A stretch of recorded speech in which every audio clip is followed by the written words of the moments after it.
Work from होमवाले लोक मध्ये आले होते. मिसिंग लिंकचे लोकार्पण. एकनाथ शिंदेंचा ठाकरेंना टोला. फडणवीसांचं कौतुक. राज्यातील मुंबई पुणे द्रुतगती महामार्गावरील मिसिंग लिंक प्रकल्पाचे आज मुख्यमंत्री देवेंद्र फडणवीस आणि दोन्ही उपमुख्यमंत्र्यांच्या आणि इतर आमदारांच्या उपस्थितीत लोकार्पण झाले. एकीकडे मिसिंग लिंकच्या लोकार्पणामुळे मुंबई पुणे वाहतूक आणखीन जलद होणार असून प्रवाशांचा वेळ आणि इंधन वाचणार आहे. आणि या मिसिंग लिंकच्या लोकार्पणानंतर बोलताना उपमुख्यमंत्री एकनाथ शिंदे यांनी म्हटले की हा आव्हानात्मकपणे असा प्रकल्प होता. महाराष्ट्र दिनाच्या दिवशी याचं उद्घाटन केलं. अतिशय विस्तारपूर्वक माहिती मुख्यमंत्री यांनी दिली. मिसिंग लिंक नाही, आता कनेक्टिंग लिंक तयार झालेली आहे. महाराष्ट्राच्या विकासाची लिंक मिसिंग होती, ती आत्ता आम्ही कनेक्ट केली आहे. बाळासाहेब ठाकरे यांनी MSRDC मंत्री नितीन गडकरी होते, त्यावेळी त्यांना सांगितलं होतं 10 तास लागतात या घाटातून जायला आणि त्यानंतर पहिला express Mumbai Pune express way केला, अशी माहिती यावेळी एकनाथ शिंदे यांनी दिली आहे. त्याचबरोबर ज्यावेळी शिंदेंनी उद्धव ठाकरेंना देखील टोला लगावला आहे. थोडासा ट्रॅफिक जाम झाला, आज ज्यांना त्रास झाला, आज ज्यांना ट्रॅफिकमुळे त्रास झाला ते सरकारला दुवा देतील, चांगलं काम झालं म्हणतील. आधीचं सरकार म्हणालं होतं की हे काम होणार नाही, जे काम होणार नाही ते काम महायुती सरकार करत आहे. आजचा योगायोग देखील आहे, ज्याचं भूमिपूजन मी केलं, त्याचं उद्घाटन आम्ही दोघे करत आहोत. काही वर्क फ्रॉम होमवाले लोक मध्ये आले होते, ते सगळ्यांना म्हणाले स्टे होम. नंतर परत आम्ही दोघे आलो आणि हे काम पूर्ण झाले, असंही शिंदे यांनी म्हटलेलं आहे.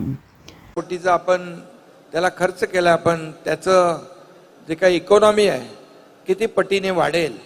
तशीच पुण्याची देखील वाढली. सर्व्हिस इंडस्ट्री आली, IT इंडस्ट्री आली, रिअल इस्टेट बूम झालं आणि मुंबई पुणे अगदी जवळ आलं. परंतु घाटामध्ये होणारी ट्रॅफिक जाम लोकांना डोकंदुखी होत होती आणि घाट जाममुळे त्यांना अमृतांजन बाम लावायला लागायचा. आता आपण या मिसिंग लिंकमुळे त्या डोकेदुखीवर मिसिंग लिंकचा रामबाण असा टायगर बाम हा उपाय केला. का टायगर व्हॅली पण आहे, टायगर व्हॅली आहे ना आपली गायकवाड, आणि त्यामुळे आता काही चिंता नाही आहे. थोडंसं आज झालं ते, पण ते आता डोकेदुखी संपून जाईल आणि आपलं हा रस्ता सुरू झाला की ज्या लोकांना आज त्रास झाला ते आपल्या सरकारला दुवा नक्की देतील आणि चांगलं म्हणतील. कारण हे चांगलं काम आहे, अतिशय चॅलेंजिंग असं काम आहे. तुम्ही मजुरांना धन्यवाद दिले, खरं आहे. या ठिकाणी सुरुवातीला एवढी उंची बघून मजूर पळून जायचे, अधिकारी पळून जायचे, त्यांना शोधून शोधून शोधून शोधून पुन्हा आणायला लागायचं. त्यामुळे एवढ्या उंचावर काम करणं, 182 मीटर टायगर व्हॅलीच्या वरती वायाडक्टचं काम करणं सोपं नाही आहे.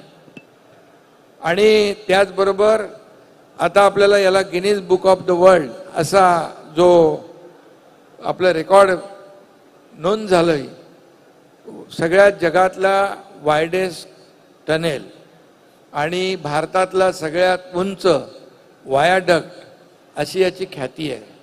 आणि मुख्यमंत्री महोदय मगाशी म्हणाले की पूर्वीच्या लोकांनी म्हणाले होते की होणार नाही, रद्द केला होता. जे होणार नाही तेच आपण करतो, याला महायुती सरकार म्हणतात. आणि म्हणून चॅलेंज त्यावेळेस मुख्यमंत्री महोदयांनी स्वीकारलं, अधिकाऱ्यांना बोलवलं आणि सांगितलं कसं झालं पाहिजे.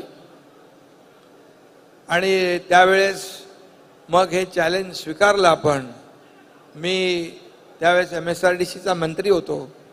मी बरेच वेळा इकडे आलो, ते काय आपलं ब्लास्टिंग करायला पण आलो, अनेक वेळा आलो आणि किती कठीण काम होतं हे आपण पाहिलं. पण तुम्ही मुख्यमंत्री होतात त्यावेळेस याला सुरुवात झाली आणि त्यावेळेस देखील मी मंत्री होतो MSRDCचा. आज लोकार्पणाप्रसंगी देखील तुम्ही मुख्यमंत्री आहात, मी उपमुख्यमंत्री असलो आणि तरी MSRDCचं खातं माझ्याकडे आहे. त्यामुळे हा योगायोग आहे की आम्ही केलेलं भूमिपूजन, त्याच प्रकल्पाचं लोकार्पण देखील आम्हीच करतो, हे महत्त्वाचं आहे. आणि तुम्ही सुरुवात केली, नंतर मग दुसरे लोक आले वर्क फ्रॉम होमवाले, मग त्याच्यामुळे थोडा थंड पडला. त्यांनी सगळ्यांना सांगितलं stay home.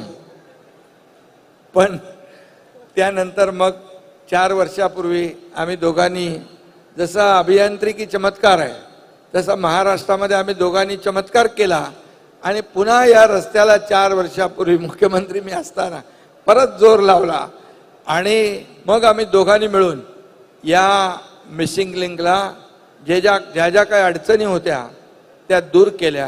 Bureau report SPN Marathi, Mumbai.